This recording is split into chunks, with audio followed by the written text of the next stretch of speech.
இன்னைக்கு வந்து இன்னொரு விஷயமும் உங்ககிட்ட சொல்லணும். என்னன்னா, எப்படிக்கா நீங்க எவ்ளோ பிரச்சனை வந்தாலும் சரி, எனக்கு க்ளோஸா இருக்கிறவங்களுக்கு தெரியும் தானே! நம்மளுக்கு இப்போ ரொம்ப க்ளோஸா இருக்கவங்களுக்கு தெரியும். என்னென்ன நடக்கு நான் கொஞ்சம் ஷேர் பண்ணுவோம் இல்லையா?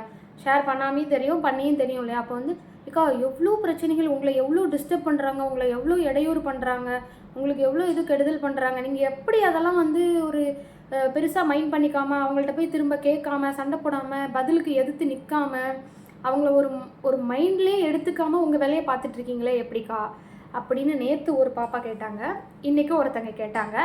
என்னன்னா, எனக்கு வந்து தர்மத்து மேலயும், கர்மத்து மேலயும் நம்பிக்கை இருக்கு. அதனால தான் அமைதியா போயிட்டுருக்கேன். யார் என்ன வேணா பண்ணுங்க. எனக்கு எவ்வளோ கெடுதல் வேணாலும் பண்ணிட்டு போங்க. வாங்க இனி என்ன பேசணுமோ பேசிட்டு போங்க. என்ன வேணா பண்ணிக்கோங்க. வாழ்க்கைய கெடுக்குறீங்களா? என்ன வேணா கெடுத்துட்டு போங்க. நான் பாட்டுல என் வேலைய பார்த்துட்டே இருப்பேன். உங்களுக்கு வந்து நான் பதில் குடுக்க மாட்டேன். அதுதான் சொன்னேன்ல, ஒரே வார்த்தை. தர்மமும், கர்மமும் அதனோட வேலைய செய்யும். இன்னொன்னு என்னன்னா, நான் இதுவரைக்கும் புராணங்கள் படிச்சதுல வந்து, நம்மளோட எதிரிகளுக்கு வந்து நம்மளே தக்க இது குடுக்குறது வந்து சரியில்ல. அது வந்து பெருசு கிடையாது.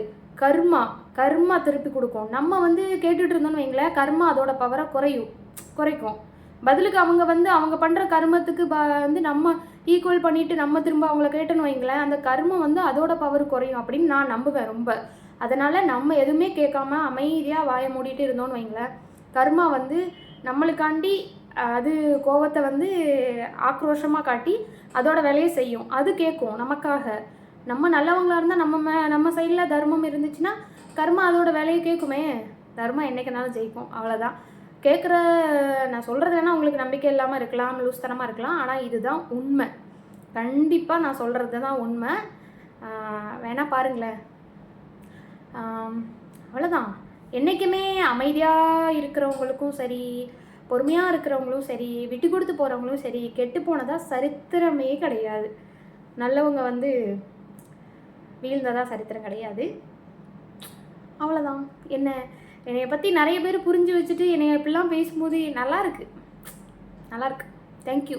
எத்தனை பேர் நம்மள பிடிக்காதவங்க எத்தனை பேர் நம்மள கெட்டவங்கன்னு சொன்னாலும், நம்மள சுத்தி இருக்க 4 பேர் நீ இப்படி அப்படின்னு நம்மள ஒரு நல்ல விதமா சொல்லும்போது கேட்கறதுக்கு நல்லாருக்கு. நம்மள புரிஞ்சுக்கிட்ட ஒரு 4 மக்கள் நம்மள சுத்தி இருக்காங்கங்கிறம்போது வந்து சந்தோஷமா இருக்கு. உண்மையா சொல்றேன், இந்த 4 பேர் என்னைய சொல்றது வந்து ரொம்ப க்ளோஸ்டு கிடையாது. ரொம்ப நம்மள சுத்தி க்ளோஸா இருக்கிறவங்க கிடையாது. எப்பவாவது பேசுறவங்க தான் நம்மள புரிஞ்சு வச்சுக்கிட்டு அவங்க சொல்றது. க்ளோஸா இருக்கிறவங்க கூட எப்படி பேசுறாங்கன்னு எனக்கு தெரியாது. இப்படி கொஞ்சம் எப்படி சொல்ல, அப்பப்போ பேசிகிட்டு இருப்போம்ல, அப்படிலாம் சுற்றி இருக்கிறவங்க நம்மளை புரிஞ்சு வச்சிருக்கிறது. அவங்க எல்லாருக்குமே வந்து தேங்க்யூ.